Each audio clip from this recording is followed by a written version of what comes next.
അപ്പോൾ നമുക്കിനി ചീഫ് മിനിസ്റ്ററിനെ എങ്ങനെയാണ് തിരഞ്ഞെടുക്കാമെന്ന് നമുക്ക് നോക്കിയാലോ. കോൺസ്റ്റിറ്റ്യൂഷനിൽ ചീഫ് മിനിസ്റ്ററിനെ തിരഞ്ഞെടുക്കാൻ ഇന്ന പ്രൊസീജിയറൊന്നും പറഞ്ഞിട്ടില്ല, ഇന്ന വഴിയാണെന്നൊന്നും പറഞ്ഞിട്ടില്ല.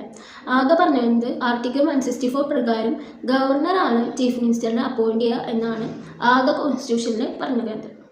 ഇപ്പോൾ പാർലമെൻ്ററി സിസ്റ്റം പ്രകാരം അങ്ങനെ പറഞ്ഞെങ്കിലും പാർലമെൻ്ററി സിസ്റ്റം പ്രകാരം governor major, that is elect ചെയ്ത മേജർ പാർട്ടിയിലത്തെ ലീഡറിനെ ആയിരിക്കും ചീഫ് മിനിസ്റ്ററായിട്ട് തിരഞ്ഞെടുക്കുക. ഇപ്പോൾ ഒരു പാർട്ടിക്ക് ക്ലിയർ മെജോറിറ്റി ഇല്ലെങ്കിൽ